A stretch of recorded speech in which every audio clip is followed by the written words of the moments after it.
ঝিলিক আর আখিকে খুঁজে পেয়ে খুশি হলো অনিমেষ বাবু। সম্পূর্ণ জানতে ভিডিওটিতে একটি লাইক করে দেখতে থাকো। গল্পের শুরুতেই দেখা যায় আখি বলে, ঝিলিক তোমার কাছে এই হারটা এলো কি করে? ঝিলিক টাকা খুঁজতে গিয়ে পুষ্পর আলমারি থেকে সেই হারটা পেয়ে গেছে। যেই একই রকমের হার, হুবহু হার আখির কাছে রয়েছে। আর সেই হারটা খুলে দেখে, লকেটটা খুলে দেখে, তার মধ্যে রয়েছে অনিমেষ রায়ের ছবি আর রেবতীর ছবি। এই ছবিগুলো দেখার পরে বুঝতে পেরে যায় ঝিলিক সত্যিটা। ঝিলিক আখিকে বলে, আখি এইবার আমার কাছে সব সত্যি ক্লিয়ার। কেন তোর আর আমার জন্মদিন একদিনে? কেন যে তোকে আর আমাকে একই রকম দেখতে? আসলে তুই আর আমি হলাম যমজ বোন। এটাই হলো চরমতম সত্যি কথা। তখনই আখি বলে, কি বলছো কি ঝিলিক? ঝিলিক তখন বলে, হ্যাঁ আমি একদম ঠিক কথাই বলেছি, কোনো ভুল কথা আমি বলছি না। তার মধ্যেই দেখা যায় যে অনিমেষ এগিয়ে যেতে থাকে পুষ্প আর ভীমের দিকে। পুষ্প তো খুব ভয় পেয়ে গেছে, পালানোর চেষ্টা করেছিল, কিন্তু ভীম তখন বলে, এরকমভাবে আর কতদিন পালাবে? আজ আর কোথাও পালাবে না, আজকে ওনার সামনে দাঁড়িয়ে সত্যি কথাগুলো বলতে হবে পুষ্প, আজ সেই সময়। এদিকে গোরা লুকিয়ে লুকিয়ে সবটা দেখতে থাকে আর বলে, অনিমেষবাবু আবার এদের সাথে কথা বলতে যাচ্ছে কেন? যাগ্গে বাবা যা পারে করুক, এসব আমার দেখার কোনো দরকার নেই। তার মধ্যেই মনে মনে একটা কথাই ভাবছিল ঝিলিক, আজ সবাইকে সত্যিটা বলতে হবে। সেই জন্য দেবা আর গৌরবের কাছেও চলে গেছে সত্যিটা বলতে। তখনই দেবা বলে, কি বলছিস কি তুই ঝিলিক? ঝিলিক তখন বলে, হ্যাঁ রে দেবা, যা বলছি তা একদম সত্যি। আমি পিআরকের অফিসের ড্রয়ার থেকে ওই হার সমেত লকেটটা এনে দিয়েছিলাম আর ওকে বলেছিলাম যে এটা ওর বাবা মা, আর সেই সেম হার আমাদের বাড়িতেও আলমারিতে রয়েছে। আর এই যে তার সব থেকে বড় প্রমাণ, আমি বুঝতে পেরে গেছি অনিমেষ রায় হলো আমাদের বাবা। দেবা তখন বলে, পিআরকে না জানে আর কার কার এত ক্ষতি করেছে। এর মধ্যেই দেখা যায় অনিমেষবাবু পুষ্পর মুখোমুখি হয়ে জিজ্ঞেস করে আর বলে, সত্যিটা বলো, এইভাবে চুপ করে থেকো না। আমার মেয়ে কোথায়? আর ঝিলিক কি তোমাদের মেয়ে? ঝিলিককে তো তোমাদের মতো দেখতে না, ও কার মেয়ে? ও কি আমার মেয়ে? আমার দুই যমজ মেয়ে হয়েছিল, সব থেকে ভালো তুমি জানো। তাহলে এখন চুপ করে আছো কেন?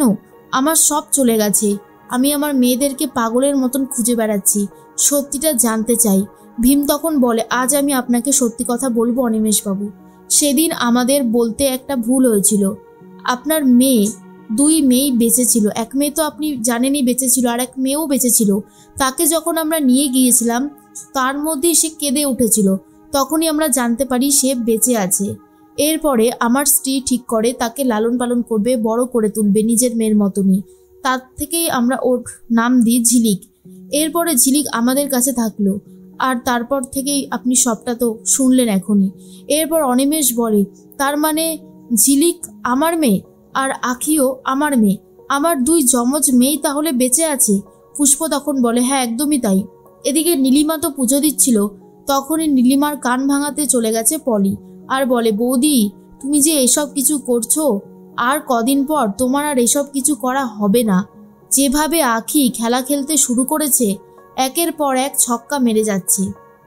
তুমি একটু ভাবো আমাদের আখি কেমন ছিল, আর সেই আখি আস্তে আস্তে কতটা নিজেকে বদলে ফেলেছে।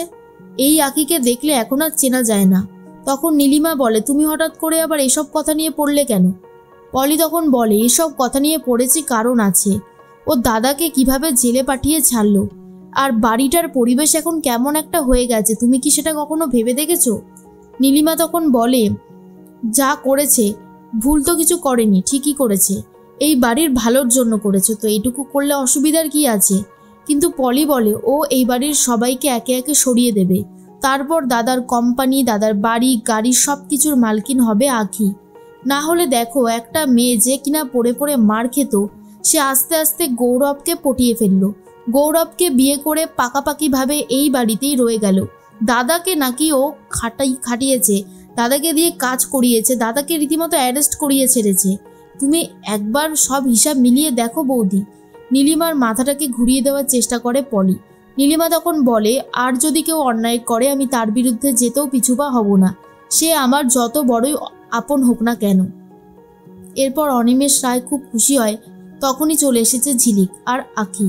ঝিলিক আর আখি এসে অনিমেষ রায়কে জড়িয়ে ধরে, কারণ এই অনিমেষ রায় তো হলো ওদের বাবা। এর মধ্যেই পুষ্প খুব ভেঙে পড়েছে।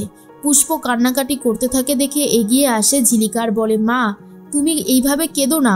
তখন পুষ্প বলে, আমি তোকে ছাড়া কি করে থাকবো রে ঝিলিক, এত দিন ধরে তোকে লালন পালন করেছি, মানুষ করেছি, আমি যে তোকেই আমার নিজের মেয়ে বলে জানি। ঝিলিক তখন বলে, তাতে কি হয়েছে, তুমি আমার কাছে যেমন ছিলে তেমনই থাকবে, কিচ্ছু বদলাবে না।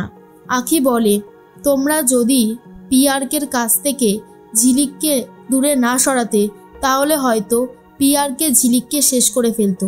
ও বেঁচে আছে শুধুমাত্র তোমাদের জন্য, তোমাদেরকে কি কখনোই ভুলে যাওয়া যায়? পুষ্প তখন খুবই কান্নাকাটি করতে থাকে। এদিকে অনিমেষ বলে, পিয়ারকে আমাকে মিথ্যে খুনের দায়ে এত বছর জেল খাটিয়েছে, আমার সমস্ত সম্পত্তি কেড়ে নিয়েছে, আমি জানি না আমার স্ত্রী কোথায় আছে। দেবা তখন বলে, পিয়ারকে অনেকের ক্ষতি করেছে, তাই পিয়ারকে ছাড়া হবে না। এরপর আখি আর ঝিলিক দুই বোনে মিলে ঠিক করেছে পিয়ারকে জব্দ করবে। আর এদিকে অনিমেষ রায়ও এবারে জানতে পারছে রেবতীর কথা।